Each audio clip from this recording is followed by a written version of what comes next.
Hello, and welcome to Crocheting with the Classics. Today, we're going to be reading The Fall of the House of Usher by Edgar Allan Poe. During the whole of a dull, dark, and soundless day, in the autumn of the year, when the clouds hung oppressively low in the heavens, I had been passing alone, on horseback, through a singularly dreary tract of country, and at length found myself, as the shades of the evening drew on, within the view of the melancholy House of Usher. I know not how it was, but within the first glimpse of the building, a sense of insufferable gloom pervaded my spirit. I say insufferable, for the feeling was unrelieved by any of that half-pleasurable, because poetic, sentiment with which the mind usually receives even the sternest natural images of the desolate or terrible. I looked upon the scene before me, upon the mere house and the simple landscape features of the domain, upon the bleak walls, upon the vacant eye-like windows, upon a few rank sedges, and upon a few white trunks of decayed trees, with an utter depression of soul which I can compare to no earthly sensation more properly than to the after-dream of the reveller upon opium, the bitter lapse into everyday life, the hideous dropping off of the veil.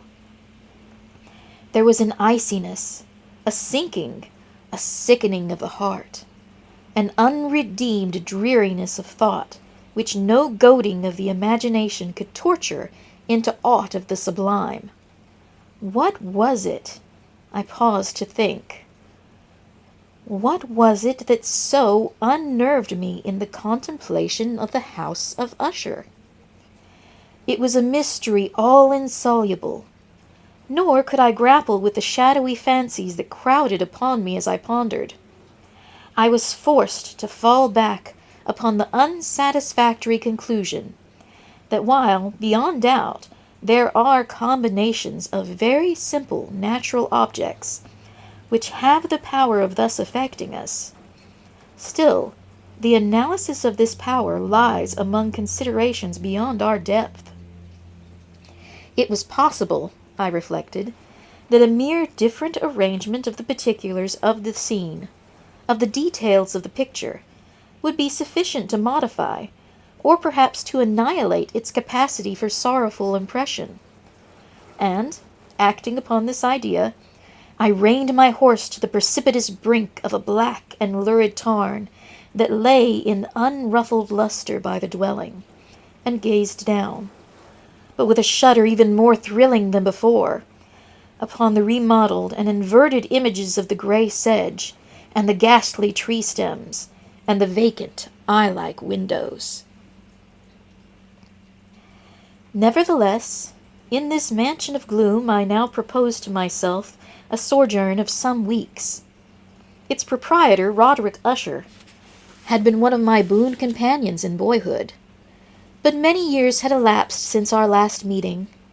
A letter, however, had lately reached me in a distant part of the country, a letter from him, which, in its wildly importunate nature, had admitted of no other than a personal reply. The MS gave evidence of nervous agitation. The writer spoke of acute bodily illness, of a mental disorder, which oppressed him, and of an earnest desire to see me as his best and indeed his only personal friend, with a view of attempting, by the cheerfulness of my society, some alleviation of his malady. It was the manner in which all this, and much more, was said. It was the apparent heart that went with his request, which allowed me no room for hesitation, and I accordingly obeyed forthwith what I still considered a very singular summons. Although as boys we had been even intimate associates, yet I really knew little of my friend. His reserve had always been excessive and habitual.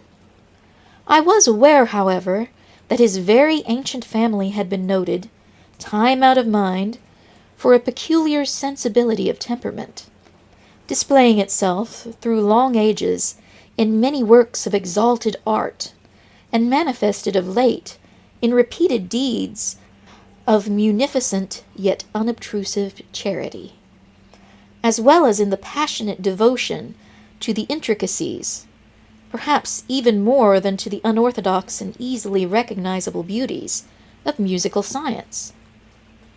I had learned, too, the very remarkable fact that the stem of the Usher race, all-time honored as it was, had put forth at no period any enduring branch. In other words, that the entire family lay in the direct line of descent, and had always, with very trifling and very temporary variation, so lain. It was this deficiency I considered, while running over in thought the perfect keeping of the character of the premises with the accredited character of the people, and while speculating upon the possible influence which the one, in the long lapse of centuries, might have exercised upon the other. It was this deficiency, perhaps, of collateral issue, and the consequent, undeviating transmission from sire to son of the patrimony with the name, which had at length so identified the two as to merge the original title of the estate in the quaint and equivocal appellation of the House of Usher, an appellation which seemed to include, in the minds of the peasantry who used it, both the family and the family mansion. I have said that the sole effect of my somewhat childish experiment, that of looking down within the tarn, had been to deepen the first singular impression. There can be no doubt that the consciousness of the rapid increase of my superstition, for why should I not so term it, served mainly to accelerate the increase itself. Such, I have long known, is the paradoxical law of all sentiments, having terror as a basis. And it might have been for this reason only that, when I again uplifted my eyes to the house itself, from its image in the pool, there grew in my mind a strange fancy, a fancy so ridiculous, indeed, that I but mention it to show the vivid force of the sensations which oppressed me. I had so worked upon my imagination as to really believe that about the whole mansion and domain there hung an atmosphere peculiar to themselves and their immediate vicinity, an atmosphere which had no affinity with the air of heaven, but which had reeked up from the decayed trees and the grey wall and the silent tarn, a pestilent and mystic vapor, dull, sluggish, faintly discernible, and leaden-hued. Shaking off from my spirit what must have been a dream, I scanned more narrowly the real aspect of the building. Its principal feature seemed to be that of an excessive antiquity. The discoloration of ages had been great. Minute fungi overspread the whole exterior, hanging in a fine, tangled webwork from the eaves. Yet all this was apart from any extraordinary dilapidation. No portion of the masonry had fallen, and there appeared to be a wild inconsistency between its still perfect adaptation of parts and the crumbling condition of the individual stones. In this there was much that reminded me of the specious totality of old woodwork, which is rotted for long years in some neglected vault, with no disturbance from the breath of the external air. Beyond this indication of extensive decay, however, the fabric gave little token of instability. Perhaps the eye of a scrutinizing observer might have discovered a barely perceptible fissure, which, extending from the roof of the building in front, made its way down the wall in a zigzag direction, until it became lost in the sullen waters of the tarn. Noticing these things, I rode over a short causeway to the house. A servant in waiting took my horse, and I entered the Gothic archway of the hall. A valet, of stealthy step, thence conducted me in silence through the many dark and intricate passages in my progress to the studio of his master. Much that I encountered on the way contributed, I know not how, to heighten the vague sentiments of which I have already spoken. While the objects around me, while the carvings of the ceilings, the somber tapestries of the walls, the ebon blackness of the floors, and the phantasmagoric armorial trophies, which rattled as I strode, were but matters to which, or to such as which, I had been accustomed from my infancy. While I hesitated not to acknowledge how familiar it was all this, I still wondered to find how unfamiliar were the fancies which ordinary images were stirring up. On one of the staircases, I met the physician of the family. His countenance, I thought, wore a mingled expression of low cunning and perplexity. He accosted me with trepidation and passed on. The valet now threw open a door and ushered me into the presence of his master.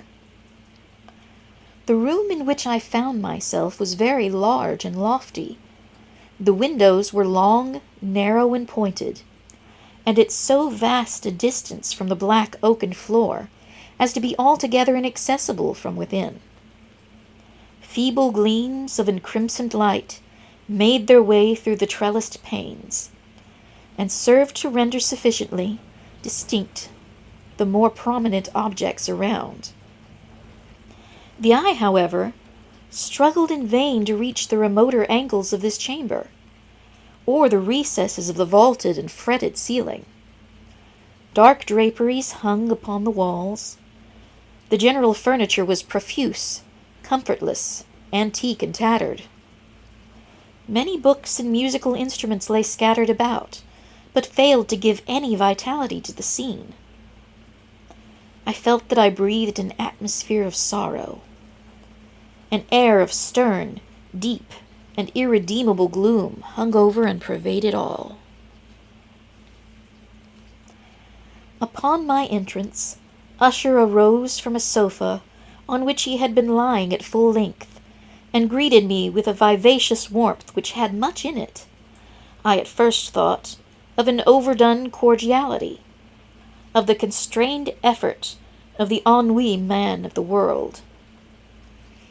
A glance, however, at his countenance convinced me of his perfect sincerity. We sat down, and for some moments, while he spoke not, I gazed upon him with a feeling half of pity and half of awe. Surely man had never before so terribly altered in so brief a period as had Roderick Usher. It was with difficulty that I could bring myself to admit the identity of the wan being before me, with the companion of my early boyhood. Yet the character of his face had been at all times remarkable.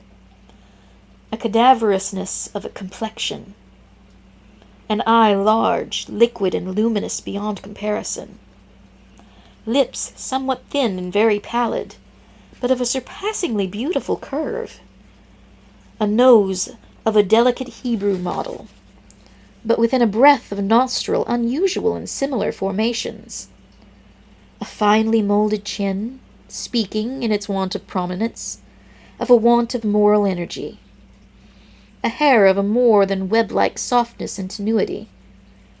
These features, with an inordinate expansion above the regions of the temple, made up altogether a countenance not easily to be forgotten.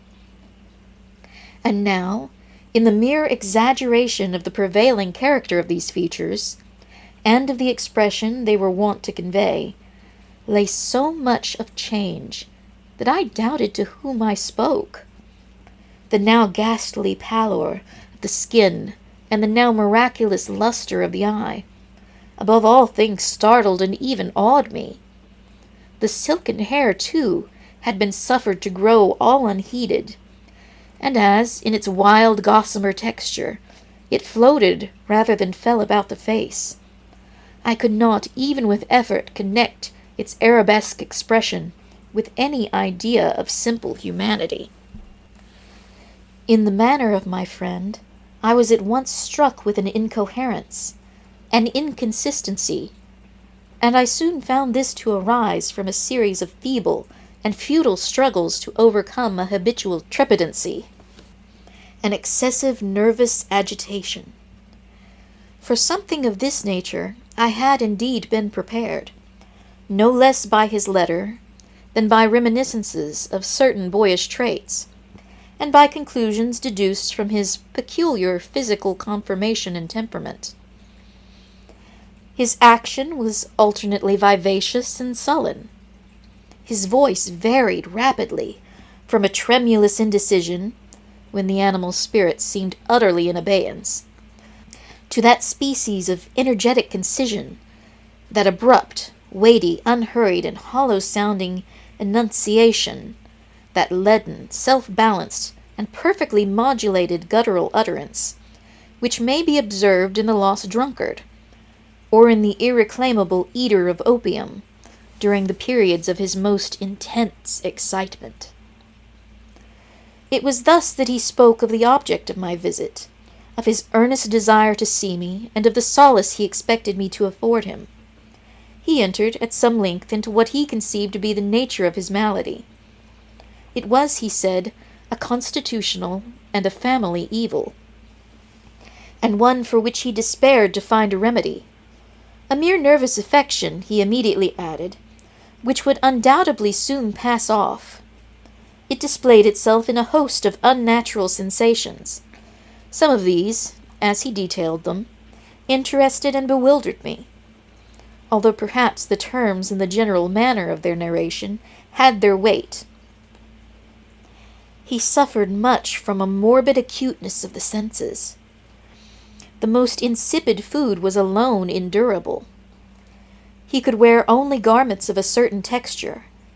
The odors of all flowers were oppressive.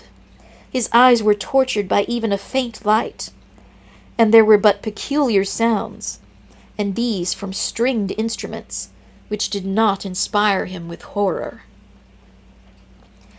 To an anomalous species of terror I found him a bounden slave. "I shall perish," said he. "I must perish in this deplorable folly. Thus, and not otherwise shall I be lost. I dread the events of the future, not in themselves, but in their results. I shudder at the thought of any, even the most trivial, incident which may operate upon this intolerable agitation of soul. I have, indeed, no abhorrence of danger, except in its absolute effect, in terror. In this unnerved, in this pitiable condition, I feel that the period will sooner or later arrive when I must abandon life and reason together in some struggle with the grim phantasm fear." I learned, moreover, at intervals, and through broken and equivocal hints, another singular feature of his mental condition. He was enchained by certain superstitious impressions in regard to the dwelling which he tenanted, and whence, for many years, he had never ventured forth, in regard to an influence whose supposititious force was conveyed in terms too shadowy here to be restated, an influence which some peculiarities in the mere form and substance of his family mansion had, by dint of long sufferance, he said, obtained over his spirit an effect which the physique of the grey walls and turrets, of the dim tarn into which they all looked down, had, at length, brought about upon the morale of his existence. He admitted, however, although with hesitation, that much of the peculiar gloom which thus afflicted him could be traced to a more natural and far more palpable origin, to the severe and long-continued illness, indeed to the evidently approaching dissolution, of a tenderly beloved sister, his sole companion for long years, his last and only relative on earth. Her decease, he said with a bitterness which I can never forget, would leave him the hopeless and the frail, the last of the ancient race of Ushers. While he spoke, the Lady Madeline, for so she was called, passed through a remote portion of the apartment, and, without having noticed my presence, disappeared. I regarded her with an utter astonishment not unmingled with dread, and yet I found it impossible to account for such feelings. A sensation of stupor oppressed me as my eyes followed her retreating steps.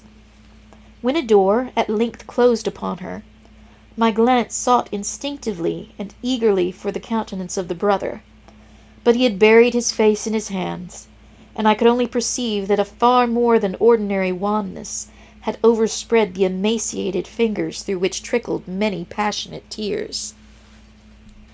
The disease of the Lady Madeline had long baffled the skill of her physicians.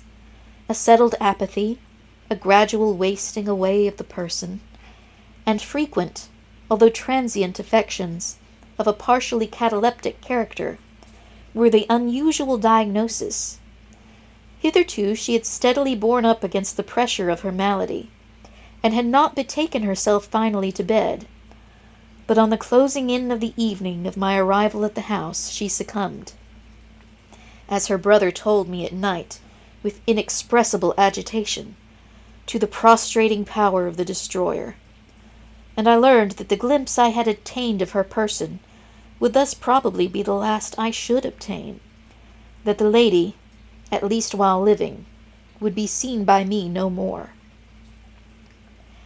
For several days ensuing, her name was unmentioned by either Usher or myself, and during this period I was busied in earnest endeavors to alleviate the melancholy of my friend. We painted and read together, or I listened, as if in a dream, to the wild improvisations of his speaking guitar.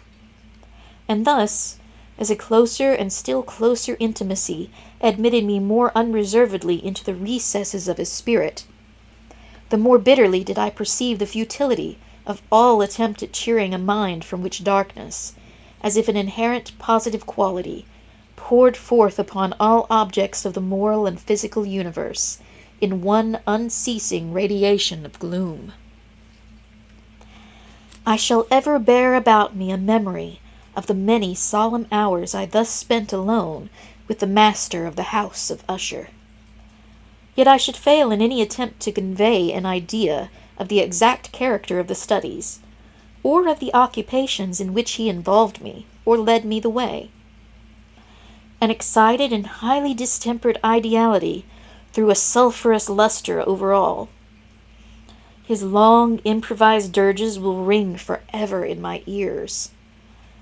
Among other things, I hold painfully in mind a certain singular perversion and amplification of the wild air of the last waltz of Von Weber, from the paintings over which his elaborate fancy brooded, and which grew, touch by touch, into vagueness at which I shuddered the more thrillingly, because I shuddered knowing not why, from these paintings, vivid as their images now are before me. I would in vain endeavor to adduce more than a small portion which should lie within the compass of merely written words. By the utter simplicity, by the nakedness of his designs, he arrested and overawed attention. If ever mortal painted an idea, that mortal was Roderick Usher.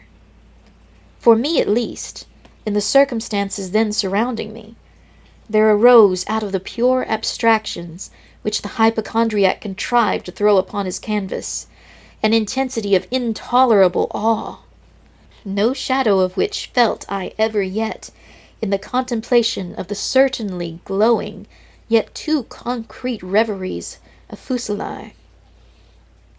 One of the phantasmagoric conceptions of my friend, partaking not so rigidly in the spirit of abstraction, may be shadowed forth, although feebly, in words. A small picture presented the interior of an immensely long and rectangular vault or tunnel, with low walls, smooth white and without interruption or device. Certain accessory points of the design served well to convey the idea that this excavation lay at an exceeding depth below the surface of the earth. No outlet was observed in any portion of its vast extent, and no torch or other artificial source of light was discernible. Yet a flood of intense rays rolled through and bathed the whole in a ghastly and inappropriate splendor. I have just spoken of that morbid condition of the auditory nerve which rendered all music intolerable to the sufferer, with the exception of certain effects of stringed instruments. It was, perhaps, the narrow limits to which he thus confined himself upon the guitar, which gave birth in great measure to the fantastic character of his performances. But the fervid facility of his impromptus could not so be accounted for. They must have been and were in the notes as well as in the words of his wild fantasias, for he not unfrequently accompanied himself with rhymed verbal improvisations. The result of that intense mental collectedness and concentration, to which I have previously alluded as observable only in particular moments of the highest artificial excitement. The words of one of these rhapsodies I have easily remembered. I was, perhaps, the more forcibly impressed with it as he gave it, because, in the under or mystic current of its meaning, I fancied that I perceived, and for the first time a full consciousness, on the part of Usher, of the tottering of his lofty reason upon her throne. The verses, which were titled The Haunted Palace, ran very nearly, if not accurately, thus.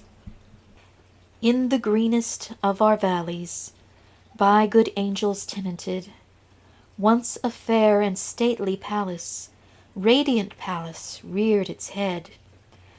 In the monarch thought's dominion it stood there. Never seraph spread a pinion over fabric half so fair.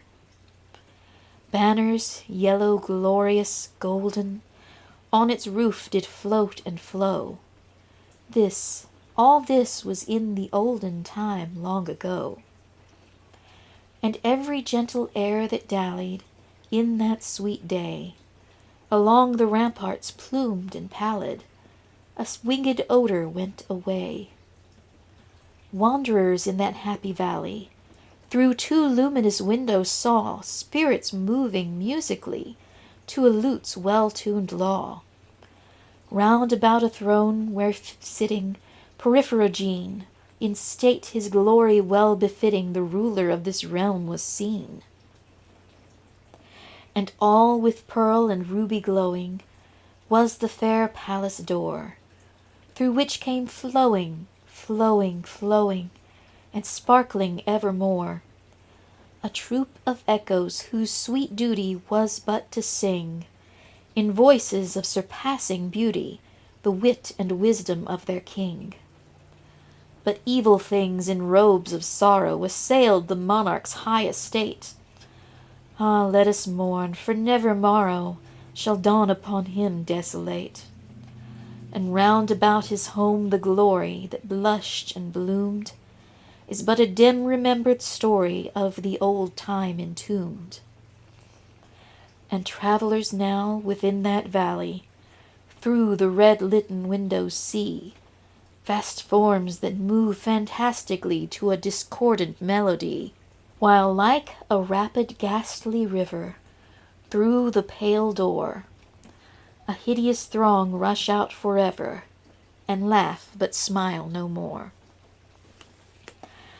I well remember that suggestions arising from this ballad led us into a train of thought wherein there became manifest an opinion of Usher's, which I mention not so much on account of its novelty, for other men have thought thus, as on account of its pertinacity with which he maintained it.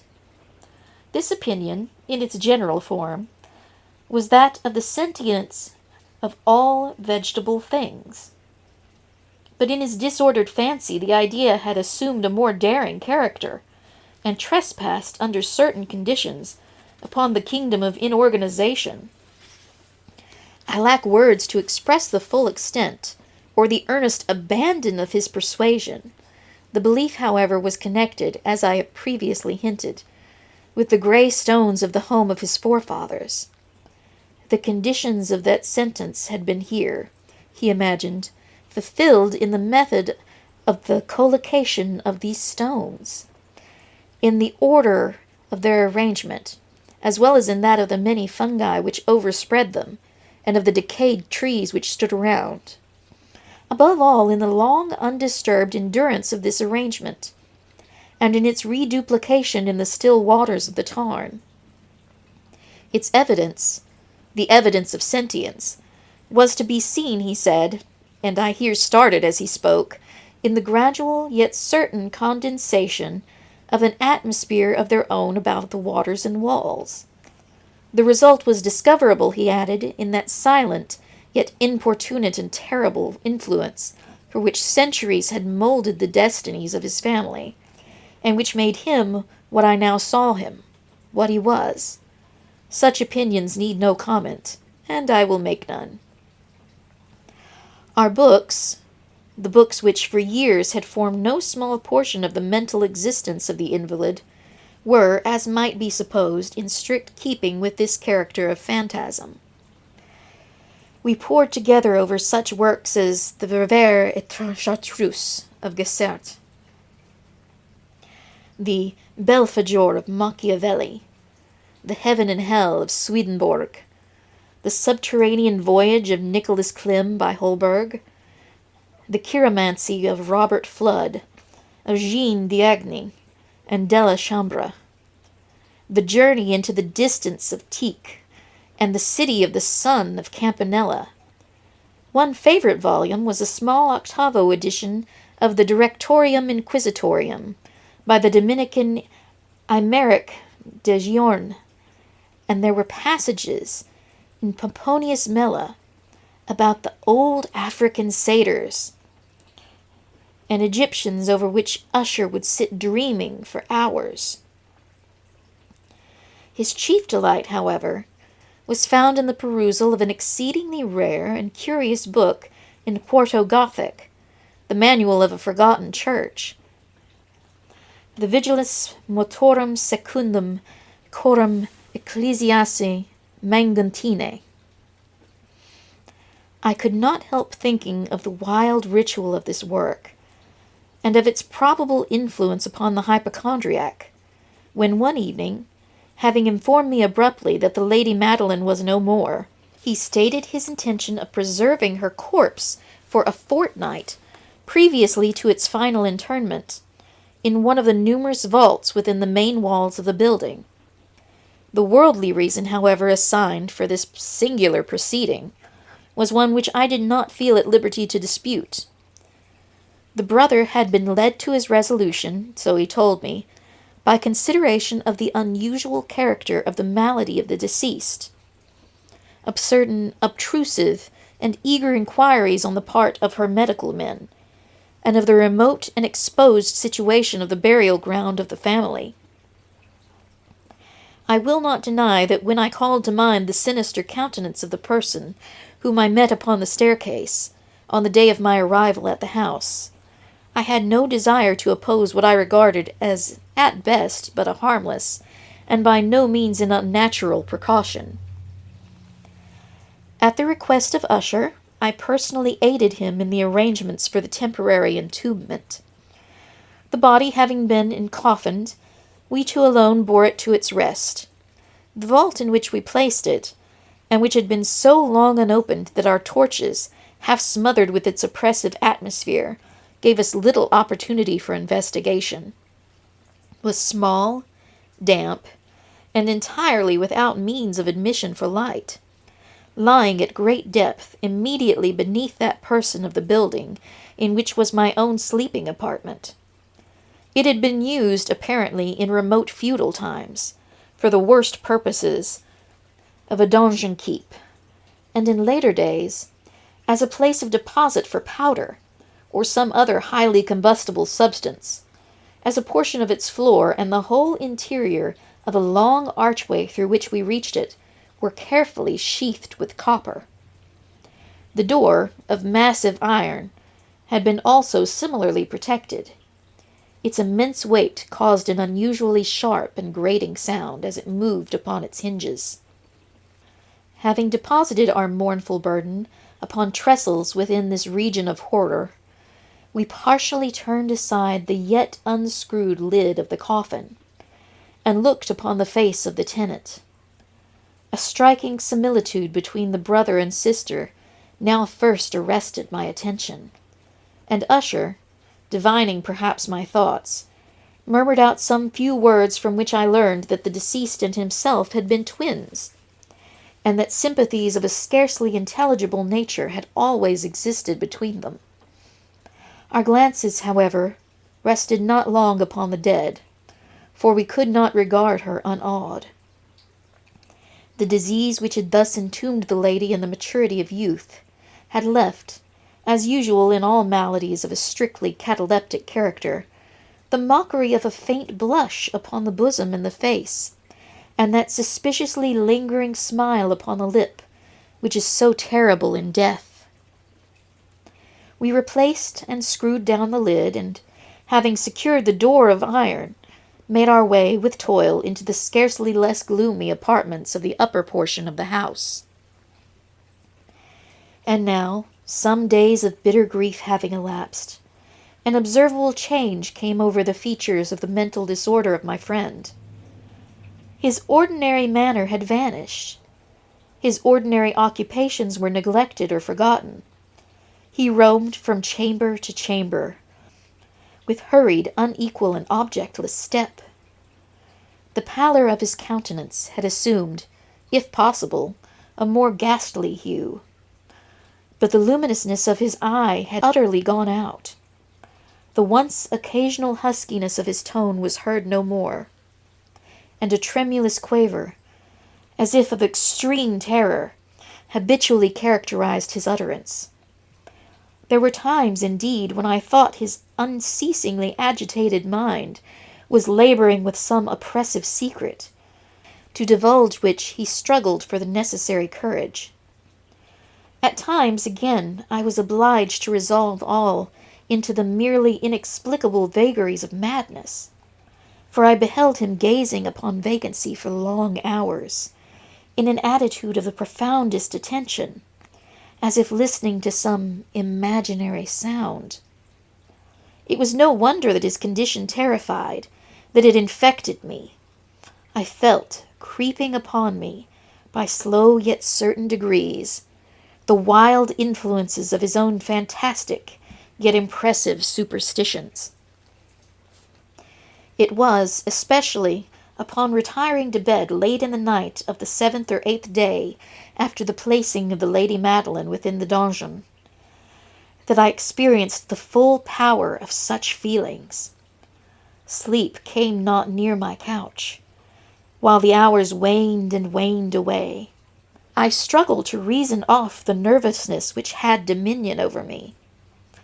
I endeavored to believe that much, if not all, of what I felt was due to the bewildering influence of the gloomy furniture of the room, of the dark and tattered draperies which, tortured into motion by the breath of a rising tempest, swayed fitfully to and fro upon the walls, and rustled uneasily about the decorations of the bed.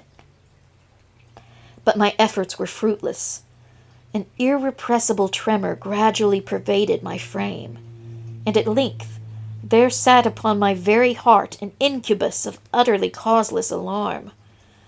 Shaking this off with a gasp and a struggle, I uplifted myself upon the pillows, and peering earnestly within the intense darkness of the chamber, hearkened, I know not why, except that an instinctive spirit prompted me, to certain low and indefinite sounds, which came, through the pauses of the storm, at long intervals, I knew not whence. Overpowered by an intense sentiment of horror, unaccountable, yet unendurable, I threw on my clothes with haste, for I felt that I should sleep no more during the night, and endeavored to arouse myself from the pitiable condition into which I had fallen, by pacing rapidly to and fro through the apartment. I had taken but few turns in this manner, when a light step on an adjoining staircase arrested my attention. I presently recognized it as that of Usher. In an instant afterward he rapped, with gentle touch, at my door, and entered, bearing a lamp. His countenance was, as usual, cadaverously wan, but moreover there was a species of mad hilarity in his eyes, an evidently restrained hysteria in his whole demeanor. His air appalled me, but anything was preferable to the solitude which I had so long endured, and I even welcomed his presence as a relief. "And you have not seen it?" he said abruptly, after having stared about him for some moments in silence. "You have not then seen it? But stay, you shall." Thus speaking, and having carefully shaded his lamp, he hurried to one of the casements, and threw it freely open to the storm. The impetuous fury of the entering gust nearly lifted us from our feet. It was, indeed, a tempestuous, yet sternly beautiful night, and one wildly singular in its terror and its beauty. A whirlwind had apparently collected its force in our vicinity, for there were frequent and violent alterations in the directions of the wind, and the exceeding density of the clouds, which hung so low as to press upon the turrets of the house, did not prevent our perceiving the lifelike velocity with which they flew careening from all points against each other, without passing away into the distance.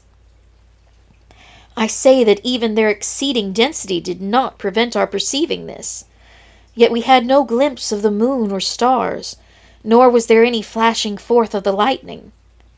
But under the surfaces of the huge masses of agitated vapor, as well as all the terrestrial objects immediately around us, were glowing in the unnatural light of a faintly luminous and distinctly visible gaseous exhalation, which hung about and enshrouded the mansion. "You must not, you shall not behold this," said I, shuddering to Usher, as I led him with gentle violence from the window to a seat.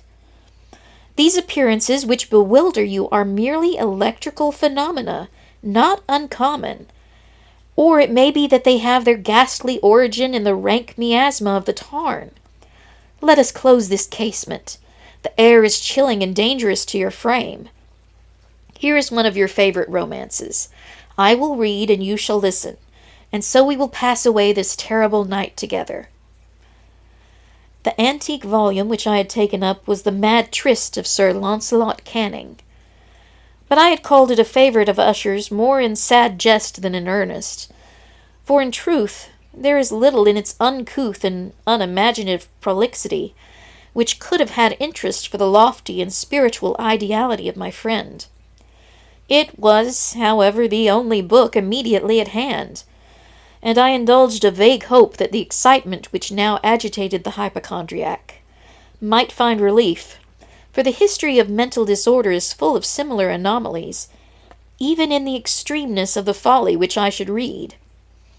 Could I have judged, indeed, by the wild, overstrained air of vivacity with which he hearkened, or apparently hearkened, to the words of the tale, I might well have congratulated myself upon the success of my design. I had arrived at that well-known portion of the story, where Ethelred, the hero of the tryst, having sought in vain for peaceable admission into the dwelling of the hermit, proceeds to make good an entrance by force.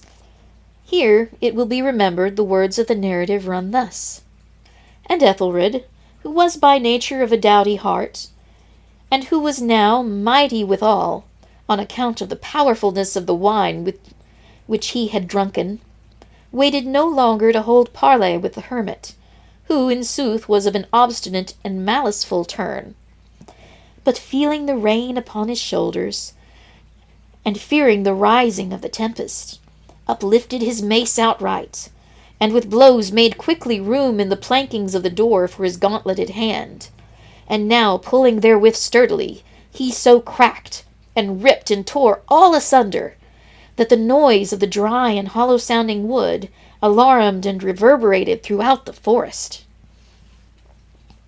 At the termination of this sentence I started, and for a moment paused, for it appeared to me, although I at once concluded that my excited fancy had deceived me, It appeared to me that from some very remote portion of the mansion there came, indistinctly to my ears, what might have been, in this exact similarity of character, the echo, but a stifled and dull one certainly, of the very cracking and ripping sound which Sir Lancelot had so particularly described. It was, beyond doubt, the coincidence alone which had arrested my attention, for amid the rattling of the sashes of the casements, and the ordinary commingled noises of the still increasing storm, the sound in itself had nothing, surely, which should have interested or disturbed me. I continued the story. But the good champion Ethelred, now entering within the door, was sore enraged and amazed to perceive no signal of the maliceful hermit, but, in the stead thereof, a dragon of a scaly and prodigious demeanour, and of a fiery tongue, which sate in guard before a palace of gold, with a floor of silver, and upon the wall there hung a shield of shining brass, with this legend enwritten, Who entereth herein a conqueror hath been, who slayeth the dragon, the shield he shall win. And Ethelred uplifted his mace, and struck upon the head of the dragon, which fell before him and gave up his pesty breath, with a shriek so horrid and harsh, and withal so piercing, that Ethelred had fain to close his ears with his hands against the dreadful noise of it. The like thereof was never before heard. Here again I paused abruptly, and now with a feeling of wild amazement, for there could be no doubt whatever that, in this instance, I did actually hear, although from what direction it proceeded I found it impossible to say, a low, and apparently distant but harsh, protracted, and most unusual screaming or grating sound, the exact counterpart of what my fancy had already conjured up from the dragon's unnatural shriek, as described by the romancer. Oppressed, as I certainly was, upon the occurrence of this second and most extraordinary coincidence, by 1,000 conflicting sensations, in which wonder and extreme terror were predominant, I still retained sufficient presence of mind to avoid exciting, by any observation, the sensitive nervousness of my companion.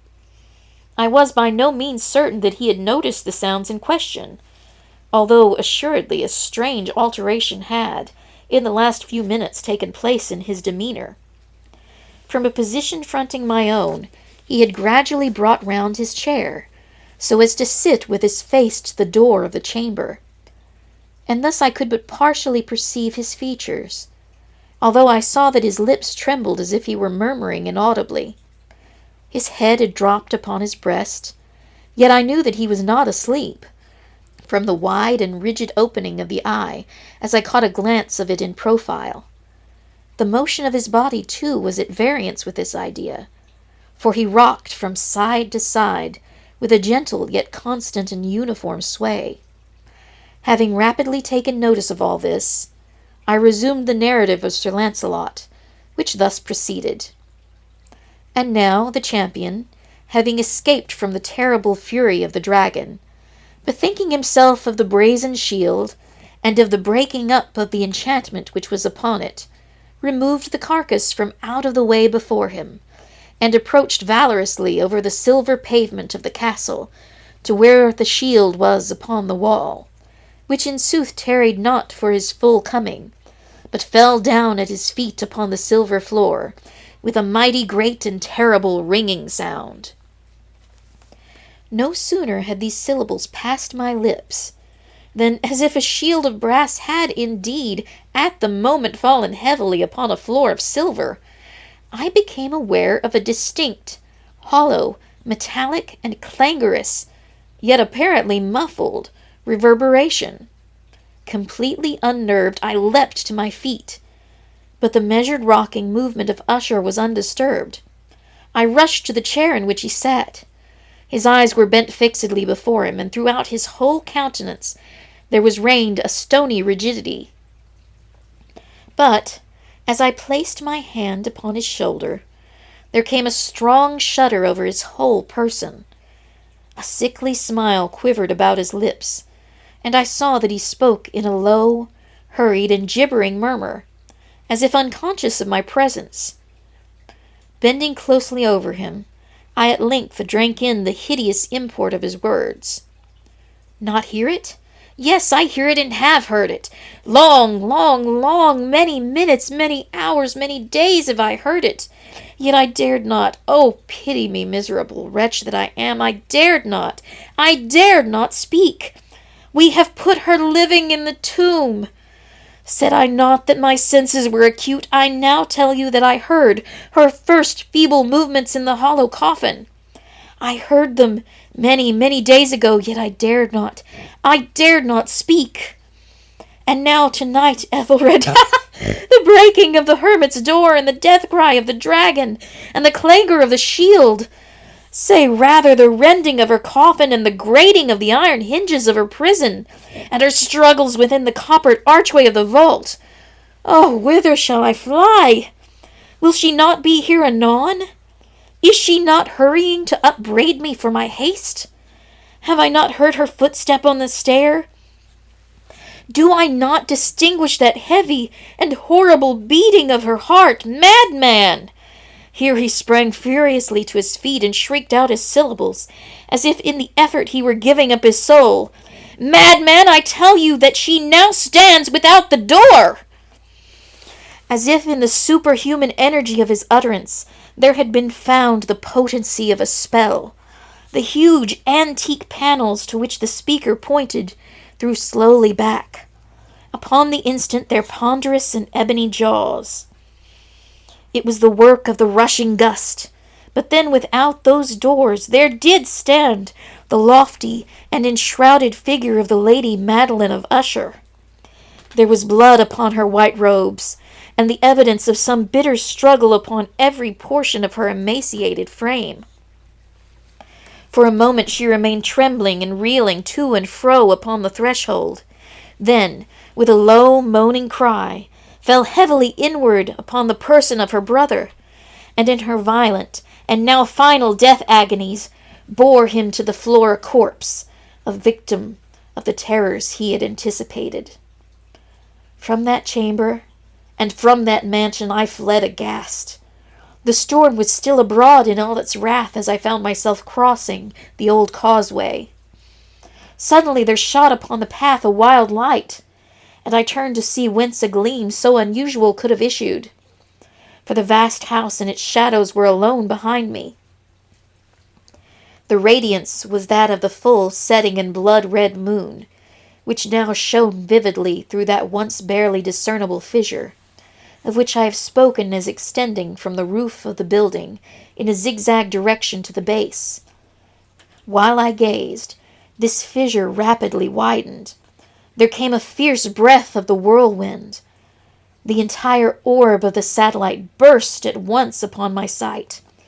My brain reeled as I saw the mighty walls rushing asunder.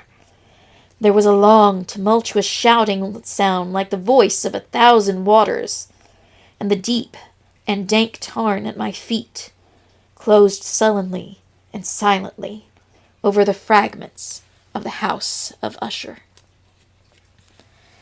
Thank you for joining me today, and I hope you all enjoyed this short story, and have a lovely afternoon.